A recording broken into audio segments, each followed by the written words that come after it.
Imagina un garaje polvoriento en California en 1976. Dos jóvenes con una idea imposible: poner el poder de la tecnología en manos de la gente común. Ese pequeño proyecto se llamó Apple. Y lo que comenzó como una aventura entre amigos terminó cambiando al mundo entero. El Apple I se vendía como un kit para entusiastas. Poco después llegó el Apple II, accesible, confiable y un éxito en hogares y escuelas. En 1984, Apple presentó el Macintosh con un anuncio histórico. 1984 no será como 1984. Innovar no siempre es inventar desde cero. Es convertir lo complejo en algo que cualquiera pueda entender y usar. Pero el sueño pronto se convirtió en tormenta. En 1985, Steve Jobs es expulsado de su propia empresa. Apple entra en una década oscura, productos fallidos, pérdidas millonarias, y el final parecía inevitable. En 1997, al borde de la quiebra, Apple anuncia el regreso de Jobs. La visión clara siempre encuentra su camino, incluso tras las derrotas más duras. En 1997, Apple estaba al borde del colapso. Sus productos se amontonaban sin rumbo, la competencia arrasaba y las pérdidas eran insostenibles. Muchos pensaban que el fin estaba escrito, pero entonces Steve Jobs volvió. Su primera decisión fue drástica: simplificar. Apple tenía decenas de ordenadores y periféricos que confundían incluso a sus propios clientes. Jobs tomó una pizarra, trazó una cruz y dijo: solo necesitamos 4 productos, 2 categorías: ordenadores para consumidores y ordenadores para profesionales. Nada de distracciones. Esa claridad fue la chispa del renacimiento. Un año más tarde, en 1998, Apple presentó el iMac. Un ordenador que no se parecía a nada conocido. Carcasa translúcida, colores llamativos, curvas suaves y un diseño que parecía más una pieza de arte que una máquina. Fue un éxito inmediato. En los escaparates, el iMac brillaba frente a los monitores beige de la competencia. Y, lo más importante, devolvió la confianza al público. Apple volvía a ser diferente. El impacto cultural fue enorme.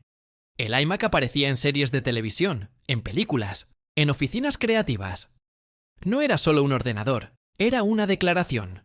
Quien tenía un iMac era alguien moderno, alguien distinto. Y con él, Apple volvió a tener estilo, algo que había perdido en los años de caos. Pero Jobs no se conformaba con salvar la línea de ordenadores. Tenía una visión más grande. Sabía que la próxima revolución no sería solo en la informática, sino también en la música. En 2001, Apple presentó el iPod. Blanco, minimalista, pequeño. Con una promesa tan simple como irresistible: 1000 canciones en tu bolsillo. La industria discográfica estaba en crisis, acosada por la piratería y el intercambio de archivos en Internet. Y de repente, Apple ofrecía una solución elegante y legal. El iPod no era solo un reproductor de música, era un objeto de deseo. Los anuncios mostraban siluetas bailando con auriculares blancos sobre fondos de colores brillantes. De pronto, esos cables blancos se convirtieron en un símbolo mundial. Verlos en la calle era reconocer que alguien llevaba en el bolsillo lo último en tecnología y cultura. El éxito fue tan grande que incluso la competencia, desde Sony hasta Microsoft, intentó imitar el concepto. Ninguno logró replicar lo mismo, porque lo que Apple vendía no era solo un dispositivo, era una experiencia. Junto al iPod llegó iTunes, primero como software, luego como la iTunes Store. Por primera vez, millones de personas podían comprar una canción por 99 centavos y llevarla inmediatamente a su bolsillo. En cuestión de meses, Apple cambió no solo cómo escuchábamos música, sino cómo la comprábamos. La industria discográfica, que parecía destinada al colapso, tuvo que adaptarse a este nuevo modelo que Apple había impuesto. Mientras tanto, Apple no descuidaba sus ordenadores. Los PowerBook y más tarde las MacBook introdujeron un diseño limpio, delgado, con carcasas metálicas que marcaban tendencia. No era casualidad. Jobs creía que el diseño no era un accesorio, sino el alma del producto. Y esa filosofía comenzaba a impregnarlo todo.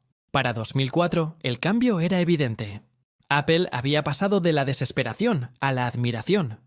Los ingresos subían, la prensa hablaba de un resurgir milagroso, y los productos de la marca se convirtieron en símbolos aspiracionales. Ya no se trataba solo de tecnología, era cultura, era estilo de vida.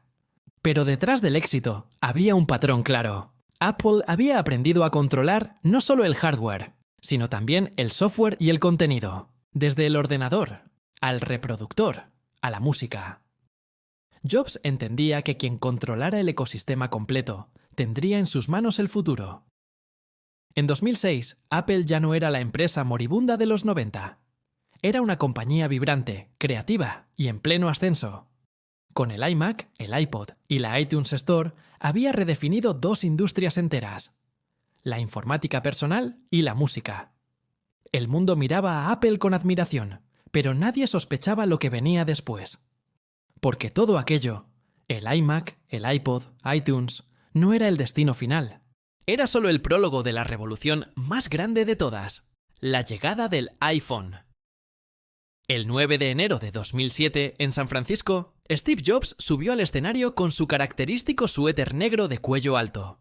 Sonrió, miró al público y pronunció una frase que cambiaría para siempre la historia de la tecnología.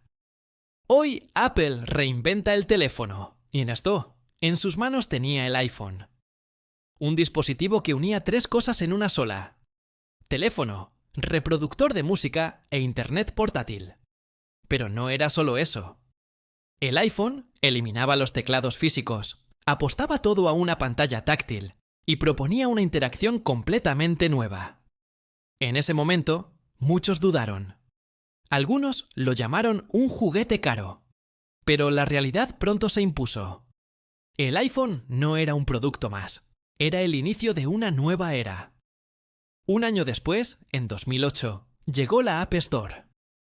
Ese pequeño icono en la pantalla se convirtió en una puerta hacia infinitas posibilidades. En cuestión de meses, miles de desarrolladores en todo el mundo comenzaron a crear aplicaciones que cambiaron cómo trabajamos, nos comunicamos, nos entretenemos. El ecosistema de Apple creció y atrapó a millones de usuarios. Quien tenía un iPhone ya no solo tenía un teléfono, tenía una plataforma en constante evolución. La revolución no se detuvo allí. Apple presentó el iPad en 2010, un dispositivo que parecía un híbrido entre ordenador y teléfono, pensado para consumir contenido de forma intuitiva. Y aunque al inicio fue criticado como un iPhone gigante, pronto se convirtió en herramienta clave en educación, arte y negocios. Pero en 2011, la historia dio un giro triste. Steve Jobs falleció tras años de luchar contra una enfermedad. Tenía 56 años. Su muerte dejó un vacío enorme. Muchos dudaron de si Apple podría sobrevivir sin él. Después de todo, Jobs no era solo un líder, era el alma creativa de la empresa. El nuevo CEO, Tim Cook, heredó una compañía poderosa pero con un reto inmenso: demostrar que Apple podía seguir innovando sin Jobs. Bajo su liderazgo, Apple amplió su visión. Nacieron productos como el Apple Watch, que convirtió al reloj en un dispositivo de salud y conectividad. Los AirPods, que redefinieron la forma de escuchar música de manera inalámbrica. Y más tarde, los chips Apple Silicon, que marcaron un hito en potencia y eficiencia energética. Apple también cambió su estrategia, pasando de ser una empresa centrada en productos a una compañía que ofrece servicios. Apple Music, Apple TV Plus, Apple Pay, iCloud. La marca ya no solo vendía dispositivos, sino experiencias integradas que acompañaban al usuario en cada aspecto de su vida digital. En paralelo, Apple construyó su nuevo hogar, Apple Park. Un campus futurista en forma de anillo, diseñado para ser tanto un espacio de trabajo como una obra arquitectónica que reflejara la filosofía de la empresa. El mensaje era claro.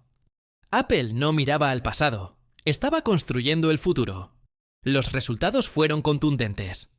En 2018, Apple se convirtió en la primera empresa estadounidense en alcanzar el valor de $1 billón en bolsa. Y en 2022 superó los 3 billones.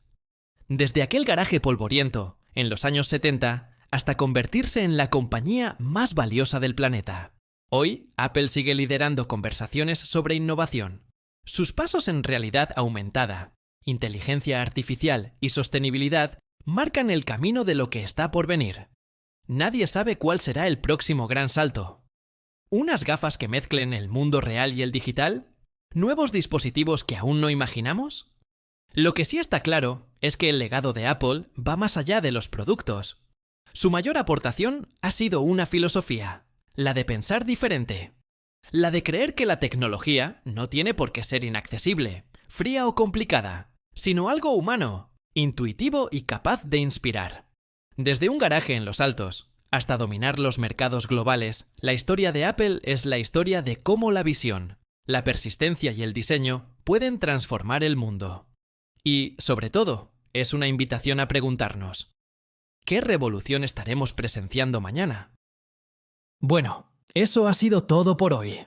Espero que os haya gustado el vídeo tanto como a mí me ha gustado hacerlo para vosotros. Si habéis aprendido algo nuevo o simplemente os habéis entretenido un rato, ¿qué os parece si le dais un buen like a este vídeo? Me ayudaría un montón. Y si no queréis perderos nada de lo que está por venir, ya sabéis lo que tenéis que hacer. Pulsad ese botón rojo de suscribirse y activad la campanita para que YouTube os avise de todo. Es gratis y así formáis parte de esta increíble comunidad. Por cierto, si os ha picado la curiosidad sobre cómo se crean algunas de las cosas más icónicas del mundo, os he dejado por aquí un vídeo que os va a encantar sobre cómo se creó Lego. Es una historia fascinante. Haced clic y nos vemos allí. Muchas gracias por vuestro apoyo y hasta la próxima.